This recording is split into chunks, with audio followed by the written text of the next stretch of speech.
एक समय की बात है। गुंटूर नाम के एक गांव में एक पंडित जी रहते थे। वे एक साहूकार के पास 500 रुपये के करीब जमा कर दिए, यह सोचकर कि जब उनकी बेटी की शादी होगी तो ये पैसे उनके काम आएंगे। देखते ही देखते समय तय हो गया और बेटी शादी के लायक हो गई। पंडित जी ने अपनी बेटी के लिए उपयुक्त वर देखना शुरू किया। उन्हें अपनी बेटी के लिए एक लड़का भी पसंद आया, जिसके बाद पंडित जी साहूकार के पास अपना पैसा लेने गए। साहूकार ने उन्हें जमा पैसे देने से मना कर दिया। कहा कि मेरे पास आपका कोई भी पैसा जमा नहीं है। आपके पास पैसे का क्या प्रमाण है कि आपने मेरे पास ही रखे थे? आपके पास उसका कोई लिखित प्रमाण है क्या? साहूकार की ये बातें सुनकर पंडित जी परेशान हो गए और वे समझ गए कि साहूकार ने अपना पैसा खर्च कर दिया है।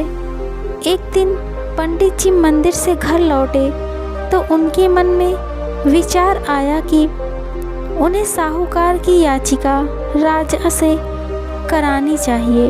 हो सकता है राजा इस संकट का कोई भी समाधान ढूंढ ले। पंडित जी ने बिना देर किए राजा से मिलने के लिए पहुंच गए और वहां जाकर उन्होंने राजा के सामने अपनी परेशानी रखी। पंडित जी की बात सुनकर राजा ने कहा कि कल नगर के लिए मेरी सवारी निकलेगी। तुम उस समय साहूकार की दुकान के सामने अपना सामान रख देना। राजा की बात सुनकर पंडित जी अपना झोला लेकर घर से निकल गए। अगले दिन राजा की सवारी निकली। नगरवासियों ने उन्हें फूलों की माला पहनाई और आरती उतारी।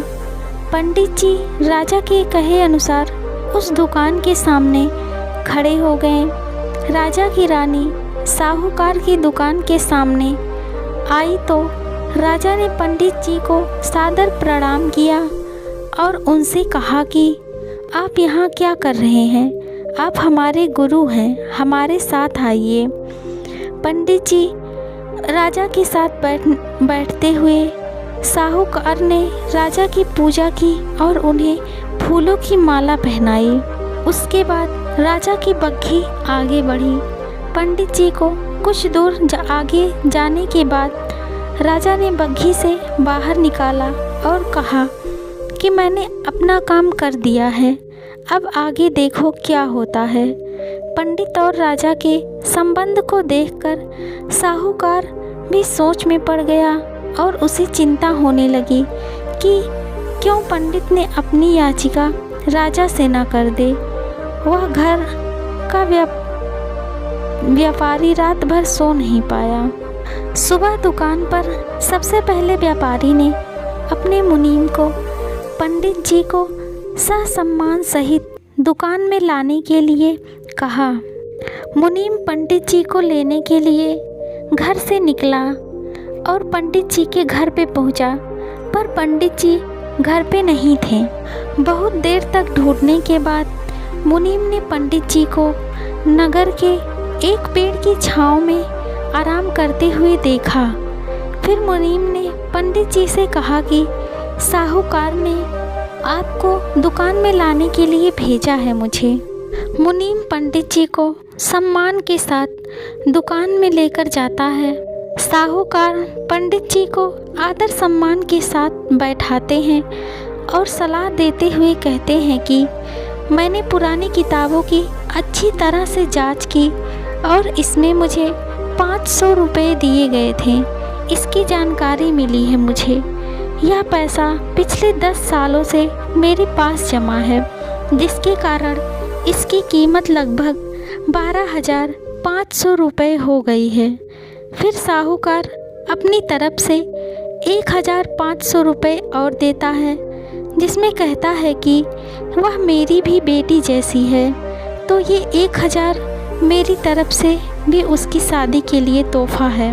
साहूकार ने पंडित जी को उनके पैसे वापस किए और अपनी तरफ से भी 1500 रुपये देकर उन्हें विदा किया।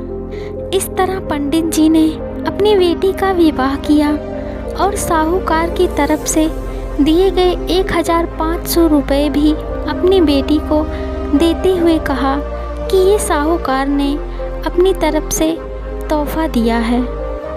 तो दोस्तों, अगर कोई किसी को नापसंद करता है तो उसके सामने गिड़गिड़ाने की बजाय किसी ऐसे व्यक्ति की मदद लें जो आपकी सहायता कर सके और आपकी समस्या को दूर कर सके। Thank you. Please like, comment, share and subscribe. Thank you.